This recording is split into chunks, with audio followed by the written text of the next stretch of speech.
اللہ کا کلمہ لا الہ الا اللہ محمد رسول اللہ پاک بولی کس کا ہے ذکر؟ اللہ کا ذکر ہے۔ وہ اللہ ذکر کرتا کوئی سن پاتا ہے؟ کوئی اللہ کا ذکر سنتا ہے؟ اللہ بات کرتا ہے بول کے اللہ کون سی بات کرتا ہے؟ کیا بات کرتا ہے؟ پاک بات، وہ اللہ کی بات ہے، وہ اللہ کی دعوت ہے۔ لا الہ الا اللہ محمد عرش خدا کا کلمہ ہے۔ وہ حضور آنے سے پہلے، آدم آنے سے پہلے ابلیس کو نظارہ کرا ہے، ابلیس کو کلمہ نصیب ہوا اور تمام فرشتوں کو نصیب ہوا، سب کو نصیب ہوا۔ لیکن اللہ کے رسول تب بھی وہی نور بن کر تھا، وہی رسول کے بارے میں بول رہا ہے۔ وہ رسول انسان بننے کے بعد انسان کے دم کے اندر، آدم کے دم کے اندر وہ کلمہ بن کر، یعنی کلمہ اللہ خود کلمہ بن کر دنیا میں اترا ہے۔ وہ کدھر؟ محمد رسول اللہ کے سانس، دم کے اندر، روح کے اندر، دماغ کے اندر جو کلمہ آیا وہ نوری کلمہ، وہ زندہ کلمہ، وہ زندہ دم۔ سب بے زبان آقا، آپ ہی زبان کیوں نعت پڑھتے ہیں؟ وہ کون سا زبان حضور کے پاس کھلا تھا جو ہم لوگ کے پاس نہیں ہے؟ مسلمان کے پاس وہ زبان کھلا نہیں ہے جو زبان اللہ کے رسول کے پاس کھلا ہے۔ آپ کے پاس 5 زبان کا ذکر ہے۔ کتنے؟ ذکر لسانی، زبان سے ذکر لسانی، اس میں لکا ہے۔ کیا ہے؟ جیسے 2 ناؤ میں پیر رکھنے سے گرنے کا ڈر ہے نا، ادھر وہ بھاگے گا تو اس میں گر جائے گا نا۔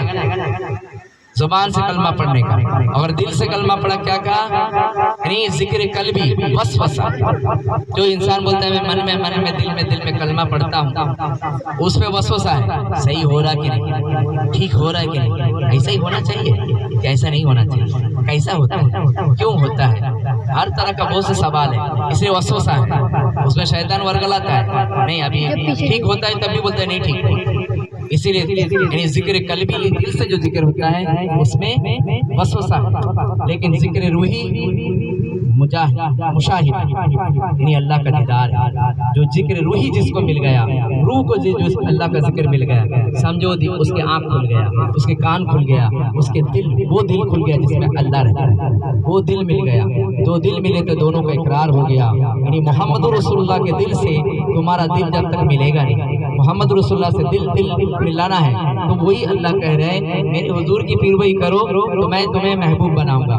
تو یہ حضور کے ہاتھ میں مرید بن کر، اللہ کا مرید بن کر، حضور کا دم، سانس اپنے دم کے اندر داخل کر کے اپنے دل کو، آنکھ کو، کان کو، ہاتھ کو، پیر کو، سارے مقام کو اسی دم کی، وہ دم نوری کلمہ ہے، اسی کلمے کے ساتھ رہ کر کلمہ بنانا ہے ہم نے، ہمارے روح کو، ہمارے سانس کو، یعنی بندہ خود کلمہ ہوا اور بندگی کلمے میں۔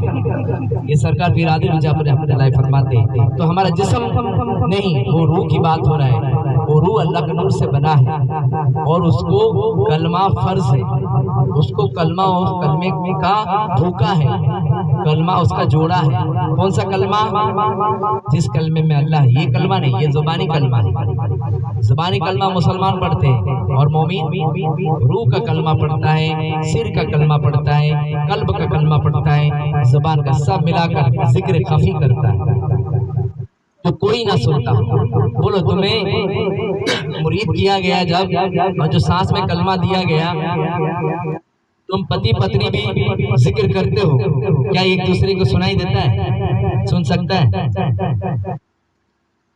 تمہارا ذکر وہ سن پائے گا؟